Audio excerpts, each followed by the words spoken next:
Bismillahirrahmanirrahim. Assalamualaikum warahmatullahi wabarakatuh. Kali ini untuk grup pembentangan, untuk grup project assignment bagi subjek uh, komputeran IoT.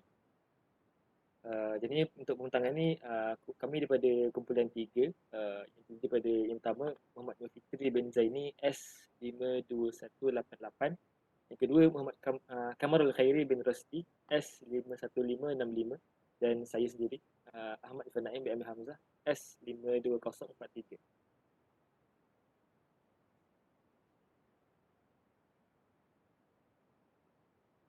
Okay, untuk pengenalan untuk projek ini, kami diberi beberapa task, beberapa projek untuk dilaksanakan.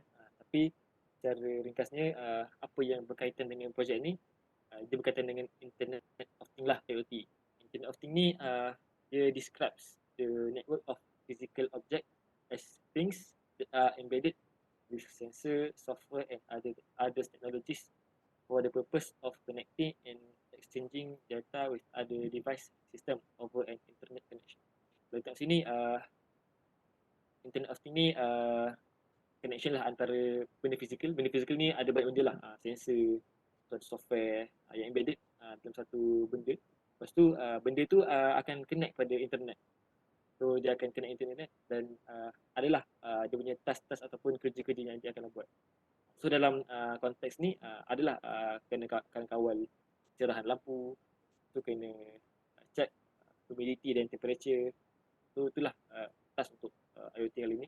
Dan kena dengan IoT, kalau kita tengok kan waktu sekarang ni ataupun fasa sekarang ni, perkembangan teknologi makin berkembang pesat dan makin ramailah yang menggunakan Internet of Things dan benda ni makin popular. Jadinya perkembangan teknologi selarilah dengan IR 4.0, Internet Industrial Revolution 4.0, dan kita juga dah pengenalan kepada 5G makin lajulah.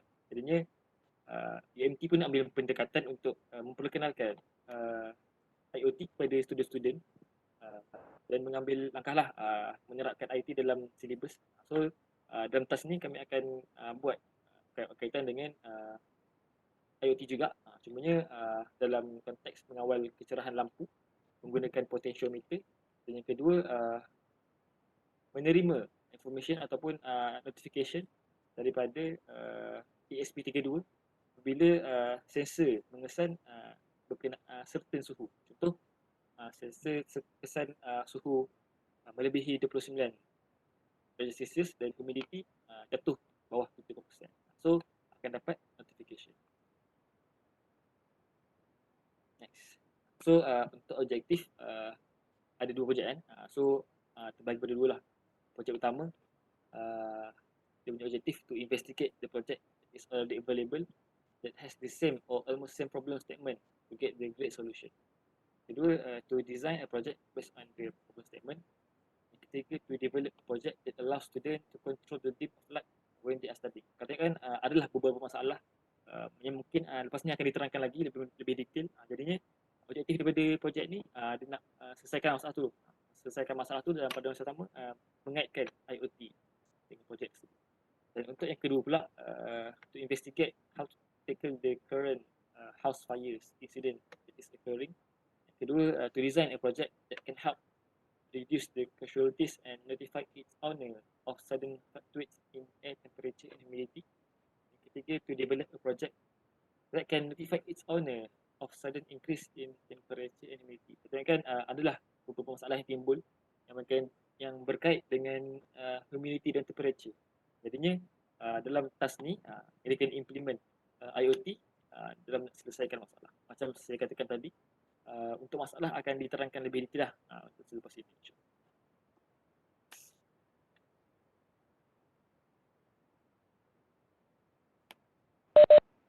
Okay, jadi saya akan menyambung tugasan seterusnya, iaitu bahagian problem statement. Terlebih dahulu, saya Muhammad Nafiti bin Zaini, nombor matrik saya S52188. Jadi dekat sini saya akan mengambil part dalam bahagian projek 1. Saya akan menerangkan lebih detail dalam bahagian projek 1. Jadi dalam bahagian projek 1 ini, kita mendapati masalah yang berlaku adalah apabila pelajar study lewat malam ataupun belajar pada lewat malam, mereka memerlukan satu lampu bantuan cahaya untuk membantu penglihatan mereka menjadi lebih jelas. Jadi dekat sini, apabila kita menggunakan lampu pada lewat malam, dia akan mengganggu kejiranan kita ataupun mengganggu orang sekeliling kita. Jadi itulah masalah yang timbul pada projek satu ini. Seterusnya, jadi untuk menyelesaikan masalah tersebut, kami telah menggunakan pendekatan IoT, iaitu kami telah menggunakan komponen seperti yang kita lihat di sini. Yang pertama, kita menggunakan potentiometer. Yang kedua, kita menggunakan ESP32 untuk membaca data, menyimpan data ataupun memfungsikan litar ini. Dan kita menggunakan resistor 10k ohm, and kita ada jumper wire male to female and male to male, dan kita menggunakan LED light. Okay, jadi dekat sini perkara pertama yang kami buat adalah untuk menyelesaikan masalah tersebut, kita perlu design the circuit based on figure 1 like this, using the potentiometer. This is a potentiometer and this is a ESP32. And then after that, kita connectkan ESP32 dengan laptop menggunakan USB micro B cable, supaya menggunakan USB micro B cable ni supaya dia boleh transfer data. Okay. Yang seterusnya, ini merupakan coding yang kami apply dalam untuk menyelesaikan masalah ini, dan kami menggunakan UPyCraft untuk menulis coding Python yang sesuai. Jadi dekat sini kita nak memastikan bahawa potentiometer ni dia boleh mengawal voltage yang kita supply. Jadi dengan itu LED tu akan menyala berdasarkan putaran dekat bahagian potentiometer. Apabila kita menggerakkan sedikit, maka output yang kita akan hasilkan voltage yang sederhana. Jadi dia akan menyala tapi tidak pada tahap maksimum. Apabila kita putar pada tahap maksimum, LED akan menyala lah. Jadi kita akan melihat bahagian results. Okay, di sini ini kumpulan kami telah buat. Jadi firstly kita telah design seperti yang dalam tu, and then apabila kami telah download and run dekat UPyCraft, dekat sini apabila kami tidak memutarkan potentiometer, LED tidak akan menyala. Apabila kami memutarkan sedikit dan menghasilkan voltage yang sederhana, jadi penyalaan lampu LED akan sederhana malap. Jadi bila kami memutar potentiometer pada tahap yang maksimum, kita dapat lihat di sini penyalaan LED secara terang dan maksimum. Jadi itu saja yang kita telah solve, di mana dekat sini kita boleh aplikasikan dekat penyataan masalah tersebut. Apabila student ingin menggunakan lampu pada lewat malam, dia boleh mengawal mengikut kecerahan, mengikut keselesaan orang sekelilingnya. Jadi dia tidak mengganggu orang sekelilingnya. Alright, saya akan paskan kepada rakan saya seterusnya untuk menerangkan bahagian project 2.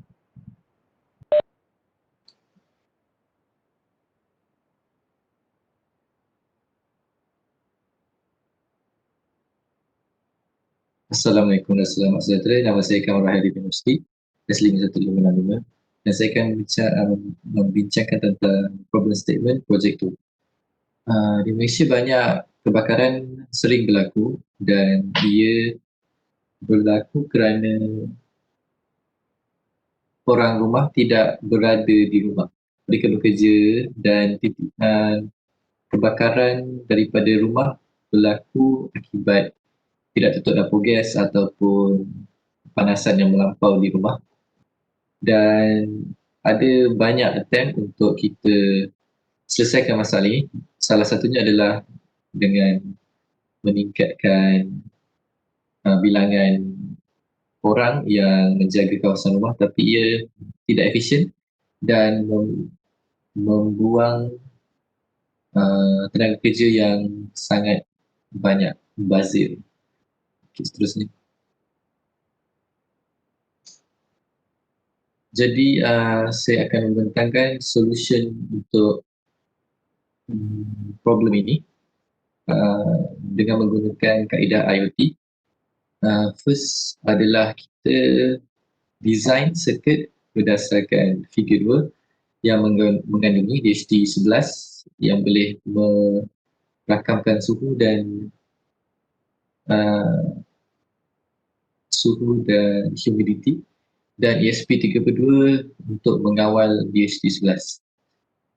Jadi kita pasang seperti rajah di sebelah dan ESP32 dikonekkan menggunakan micro D cable USB ke laptop. Seterusnya,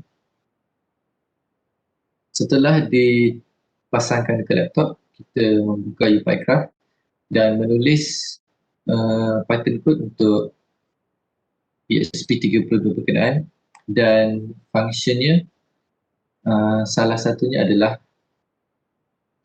establish a connection to the Wi-Fi network. Kedua, untuk membaca suhu dan humidity environment sekitar menggunakan DHT11 komponen. Ketiga adalah menyimpan temperature dan humidity lalu menghantarkan ke Favor IoT Cloud. Okay, next.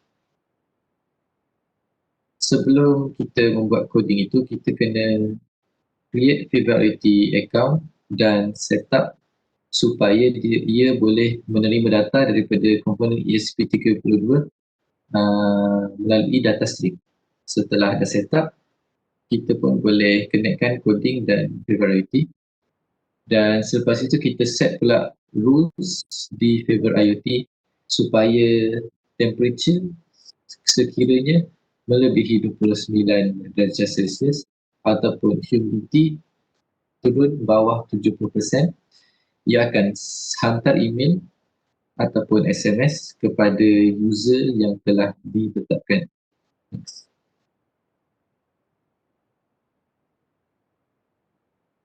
Next.